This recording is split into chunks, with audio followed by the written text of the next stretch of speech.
Olá amigos investidores, estamos de volta para mais um vídeo e no vídeo de hoje a gente vai voltar a falar do Fiagro Rura 11 da Itaú Asset. Vamos falar do relatório do mês de agosto que trata dos dividendos que já foram pagos agora nesse mês, mas antes a gente vai trazer muita informação para você antes de iniciar a leitura do relatório. Nos últimos 12 meses, esse Fiagro distribuiu um dividend yield de 13%, lembrando que aqui é isento de imposto de renda, o que eu considero um dividend yield ok, nada de espetacular, considerando que esse aqui é um Fiagro middle risk. Se ele fosse um Fiagro high grade, aí seria já um yield top, mas considerando que ele é um middle risk, é um dividendo ok. Para mim, ele seria muito bom se ele fosse já acima de 14%. Contudo, no entanto, todavia, o P sobre VP dele se encontra em 0,99, ou seja, ele está com 1% de desconto. E isso nos dá uma oportunidade de entrada no fundo, porque ele está com desconto. Normalmente o Rura 11 sempre trabalha, principalmente algum tempo atrás, trabalhava com 5 a 10% de ágio. E agora ele está com desconto. Já teve momentos com desconto maior? Sim, já teve. Aqui nesse momento que eu estou mostrando para vocês, no site do Status Invest, ele estava custando apenas R$ 9,13 e agora está R$ 9,95. Você vê como o desconto estava grande. Nesse momento aqui, o P sobre VP estava de 0,91, ou seja, estava com 9% de desconto. Estava com descontaço. Mas, como eu acabei de falar para vocês, ele já teve em vários momentos bem acima do valor patrimonial. Ou seja, aqui, por exemplo, no final do ano passado, ele estava custando R$ 10,70. Ou seja, ele estava com 7% de ágio. Então, no final das contas, no momento atual, ele está com alguma coisa de desconto, pelo menos isso. Então pode ser um bom momento de entrada no fundo, aproveitando esse momento de desconto. Lembrando que aqui a gente não faz recomendação nem de venda, nem de compra de nenhum Fiagro, nenhum FINFRA, nenhum fundo imobiliário, nenhuma ação. Só você, somente você pode decidir se é bom ou não colocar esse fundo na sua carteira, dependendo da sua estratégia. Você vai pegar essas informações, esses números que eu vou passar para você nesse vídeo, e aí você estuda melhor e aí sim você decide o que fazer. Só que fazendo aquilo que eu gosto sempre de fazer, que é aquele ajuste do valor da cota de mercado para o valor patrimonial, o dividend yield pago nos últimos 12 meses cairia de 13% para 12,9%, ou seja, praticamente não mudaria muita coisa. Continuaria aquele dividendo que eu considero um dividend yield para fundo middle risk, ok, nada demais. O último dividendo pago por ele foi de 10 centavos, nesse mês agora de setembro. E esses 10 centavos corresponde a um yield do mês de 1%, ou seja, ele está bem na média, porque esse 1% aí multiplicado por 12 meses, considerando o juro composto, dá praticamente esses 13% que ele está ao ano. Chegamos aqui nas informações gerais sobre o fundo no final do mês de agosto, 30 de agosto, afinal esse relatório é do mês de agosto, a gente vê que no finalzinho do mês de agosto, o valor da cota patrimonial estava R$ 10,01 e a cota de mercado estava R$ 10,05. Ou seja, depois que teve a data X e ele perdeu os 10 centavos, pode-se dizer que ele não recuperou até o momento, ele deve ter tido umas variaçõezinhas, mas acaba estando nesse valor da cota de mercado extraindo os dividendos, ou seja, os 10 centavos. Aí ele está atualmente R$ 9,95, por isso que ele está com esse desconto. O patrimônio líquido não mudou nos últimos meses, continua 1.604 milhões. Para quem não sabe, é o nosso segundo maior Fiagro da bolsa, perde só para o irmão dele, o KNCA da Kinea. Para quem não sabe, a Kinea pertence ao grupo do Itaú, então são dois Fiagros irmãos, o maior, o KNCA, e o segundo maior, aqui o Rura 11, tem uma das maiores quantidades de cotistas de Fiagro na nossa bolsa, 83 mil. E agora chegamos aqui nos comentários do gestor. O fundo encerrou o mês de agosto com 101% do patrimônio alocado, ou seja, basicamente ele está com uma alavancagem de 1%, uma alavancagem assim irrisória, basicamente. A principal alocação que eles fizeram no mês de agosto foi de 34 milhões em um produtor rural de grãos e pecuária do estado do Mato Grosso. Isso aqui é aquele negócio que ninguém gosta. Eu não gosto, eu acho que você não gosta e eu não conheço ninguém que goste. Eles ficarem escondendo aqui quem é o produtor. Em vez de dizer o nome do produtor, eles ficam dizendo produtor rural de grãos e pecuária do estado do Mato Grosso. Dá para descobrir quem é? Dá, mas dá trabalho. Então não é simples. Ele deveria dizer o produtor tal do estado do Mato Grosso. Pronto, mas não, ele fica escondendo pra gente nunca saber exatamente qual é o produtor. E ele diz que depois que for cumprida mais uma condição precedente desse negócio, mais 6 milhões serão investidos nesse mesmo produtor. Ou seja, totalizando 40 milhões investidos nesse mesmo produtor rural. Vale comentar que é uma atualização de relatório passado que tem um produtor rural, que exatamente a gente não sabe quem é, que representa 1% do patrimônio líquido do fundo, ou seja, 1% do patrimônio de 1 bilhão e 600, basicamente é 16 milhões, que faz parte de um grupo que está em RJ, ou seja, ele não está em RJ, mas o grupo que ele faz parte está em RJ, eles estão negociando com esse devedor a postergação de uma parcela devida em agosto para ser paga em setembro. Ou seja, ele não está em RJ,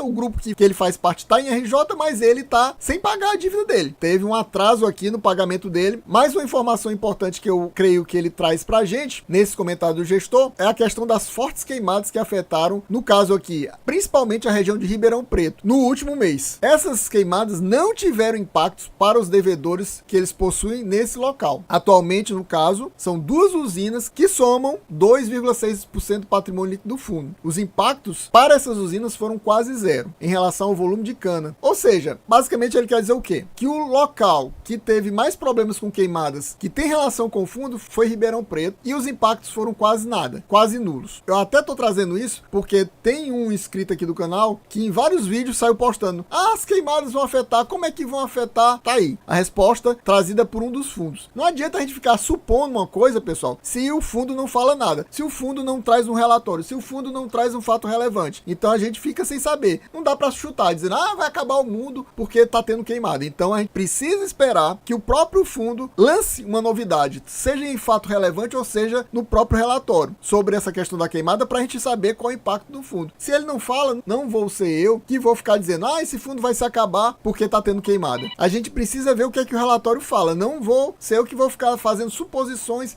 esse fundo aqui vai se acabar porque tá tendo queimada. Não dá para fazer isso. Tem que esperar, tem que aguardar. Mas antes de continuar, eu gostaria de perguntar para você, afinal de contas, possui o Hura 11 na sua carteira? Tá pensando em colocar ele na sua carteira ou aumentar a sua posição aproveitando esse momento que o fundo está descontado? Ou tá pensando em reduzir a sua posição ou mesmo zerar a sua posição por causa desses dividendos que você tá achando pouco? Afinal de contas, dividendo de 1% nesse mês para um fundo middle risk é normalmente um dividendo que eu considero também ok. Para middle risk eu considero um dividendo mensal entre 0,95% e 1,05%. Ou seja, esse dividendo de 1% tá na média. Me diga aqui nos comentários para trocar informação, trocar figurinha, se você vai fazer alguma coisa com esse fundo. Me diga quais são os seus fiagros, que eu direi quais são os meus. E meu amigo, se você ainda não é inscrito nesse canal, não perca mais seu tempo de forma alguma, se inscreva já agorinha mesmo, já deixa aquele likezão, sem pensar em mais nada, deixa o like e ative o sininho para receber as notificações dos próximos vídeos. Assim que sair, você já assiste para aumentar o engajamento. Aumentando o engajamento, o YouTube distribui para mais pessoas. Dessa forma, a gente bate aquela quantidade mínima de views para trazer novamente uma leitura do relatório do Hura 11 no próximo mês, ou seja, a leitura do relatório do mês de setembro, já no início do mês de outubro. Ajude a gente fazendo isso que eu falei. Chegamos aqui na DRE do fundo e você vê que essa DRE, apesar de ser, que eu considero resumida, ela tá naquele tipo de DRE que eu considero ideal, que traz o último ano de pagamentos do fundo. Aí você vê aquilo que eu falei para vocês. Vamos focando aqui nos últimos 2 meses de julho e agosto. Você vê que em julho o fundo recebeu 21 milhões em receitas, somando todas as receitas, ou seja, receita de CRA, ele não tem CRI, outras receitas, receita de caixa, que ele não tem quase caixa, por isso que a receita é muito baixa, e sobra do mês anterior, que eu considero que deve ser as reservas que o fundo possui. Aqui é interessante porque deveria ter uma linha de FDIC Fiagro, porque esse fundo tem alguns FDIC Fiagro, que ele chama de Fiagro DC, mas não tem. Pode ser que esteja nesses outros resultados, ou simplesmente ele coloque em receita de CRA e CRI, apesar de o FDIC Fiagro não ser um CRA, mas pode ser que ele coloque. Não fica claro isso. Despesa é muito resumido, ele só diz despesa, não separa quais tipos de despesa, por exemplo, despesa de gestão, despesa de administração, taxa de performance, ele não fala. Tem alguns fundos que são tão detalhistas que dizem taxa de administração, taxa de gestão, taxa de performance e outras taxas, ainda coloca outras taxas, e aqui não. É um negócio bem ultra resumido, mas tem esse detalhe de mostrar os últimos 12 meses para então a noção geral. Por exemplo, você observa que em setembro do ano passado o fundo recebeu quase 23 milhões e em agosto agora apenas 18 milhões e meio. Aí você vê exatamente porque na época de setembro do ano passado a taxa Selic era bem mais alta, então faz sentido naquela época o valor ser bem maior. Agora, o que eu acho que aconteceu desse mês de julho para o mês de agosto? Provavelmente no mês de julho tem muitos devedores daqueles que a gente vai ver daqui a pouquinho no portfólio do fundo que pagam só de forma semestral, trimestral, pagam no mês de julho e no mês de agosto já não pagam mais. Então pode ser isso que tenha acontecido nesse mês de julho para ter essa receita de cerca de 2 milhões e meio a mais, mas não é só isso. Se a gente observar, em relação à receita de CRA e CRI, a diferença é maior. A diferença é de cerca de 6 milhões. 21 milhões e 700 de receita de CRA e CRI, que eu vou chamar só receita de CRA, e 15 milhões e 700 em receitas de CRA em agosto. 6 milhões a diferença, meus amigos. A diferença foi muito absurda. Ou seja, o que mostra que essa minha teoria faz mais sentido ainda. É uma diferença muito grande. Foram vários devedores que não pagaram no mês de agosto, provavelmente por causa dessa questão. Que pagaram no mês de julho, de forma trimestral ou forma semestral, e não pagaram no mês de agosto. agosto. O de agosto foi só aquela galera que paga de forma mensal. Só que tem também a diferença nessa questão de outros resultados que o fundo teve, que foi cerca de 700 mil negativo em julho e 800 mil positivo em agosto. Dá uma diferença aí de 1,5 milhão de um mês para o outro. E fora isso, ainda teve a sobra do mês anterior, que tinha sido 0 em julho e foi de 1,7 milhão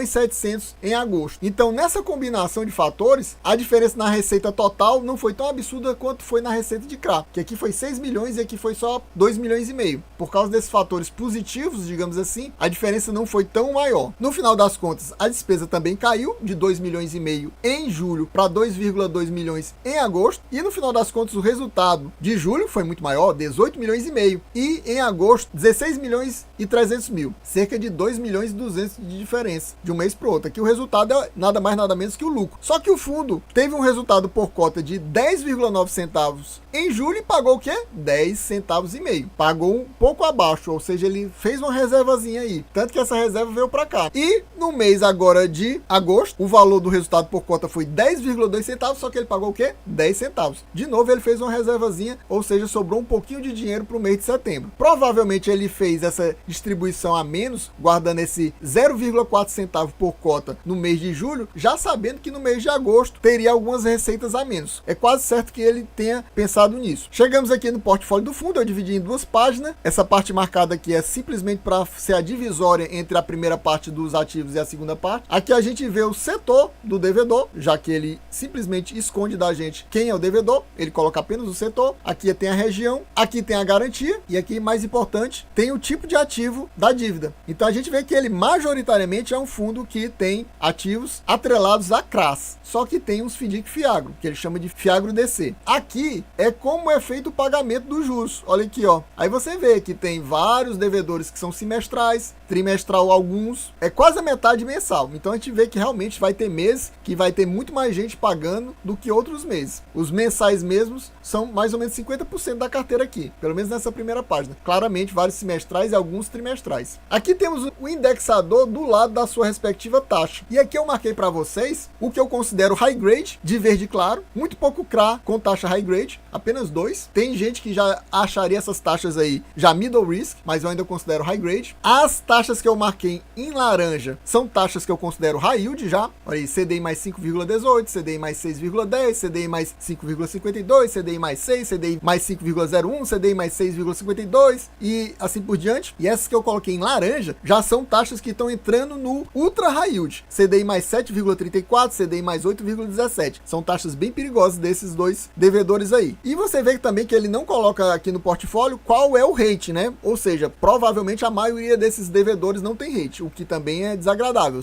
Seria interessante ele colocasse pelo menos um rate, já que ele não coloca o nome do devedor, colocasse o rate. Mas se ele não coloca o rate, provavelmente que a maioria aí não tem rate. Eu creio que sim. Aqui do lado a gente vê o valor da dívida, no final das contas. Olha aqui, 1% equivale a 16 milhões. O maior devedor do fundo, se ele não tiver mais nenhuma dívida, fica difícil da gente saber. Afinal de contas, ele só coloca o setor e a região. A gente pode procurar outro aqui e ser o mesmo setor e a mesma região e ser outro devedor. Não dá para ter certeza. Então, com isso, a gente acredita que o maior devedor é 6,3% do patrimônio líquido do fundo. Ou seja, é uma dívida bem ok. Porque eu considero o ideal até 5. Mas, como eu falo sempre para vocês, eu considero que até 8 ainda é aceitável. Passou de 8 não, mas até 8, assim, o limite do limite 8. E ele tá 6,3, o maior de todos. E os outros 4 maiores são 3,7, 3,6, 3,5 e 3,3. Então a maioria tá abaixo de 4%. E isso dos maiores. Se você puxar mais para baixo aqui, ó, vários 2, 2, 1, e vai caindo cada vez mais. Na próxima página a gente vai ver abaixo de 1% até. Então realmente ele é um fundo bastante diversificado. E isso é muito bom porque caso dê problema não afeta tanto a carteira nem os rendimentos do fundo. Vai cair na fração de centavo de recebimento a menos. Aqui a gente chega na página final. Aí aqui você vai ver o nome do setor, que os que são FDIC, ele coloca assim, Fiagro DC e Fiagro DC. Como eu falei, ele tem vários Fiagro DC. Aqui a gente vê o tipo de ativo, a maioria são CRAs, mas tem esses Fiagro DC. Aqui a gente vê a periodicidade do pagamento dos juros. De novo, tem muito mensal, mas também tem muito semestral e alguns trimestrais. Aqui a gente vê o indexador do lado da sua taxa de juros, como eu falei da outra vez. Coloquei em destaque em laranja o que eu considero taxa high yield. Nessa cor mais avermelhada já seria uma taxa ultra high yield. E essas demais taxas que eu não marquei de jeito nenhum, de forma alguma, são as middle risk. É por isso que você vê que a maioria é middle risk, por isso que o fundo tem uma pegada mais middle risk. Segunda parte aqui não tem nada high grade, é tudo middle risk, high yield ou ultra high yield aqui com essa taxa de CDI mais 7,59. E você vê também que ele é um fundo majoritariamente, principalmente indexado a CDI, ele praticamente não tem nada de IPCA. E a gente vê também que ele tem pouquíssimo dinheiro em caixa, quase nada. Olha aqui, caixa ele tem 818 mil. 818 mil para um fundo de 1 bilhão e 600 é muito pouco, é quase nada. Tanto que ele coloca aqui, é 0,1% do patrimônio do fundo. E você vê, como eu falei para vocês, ó, nessa segunda página, são devedores, não devem quase nada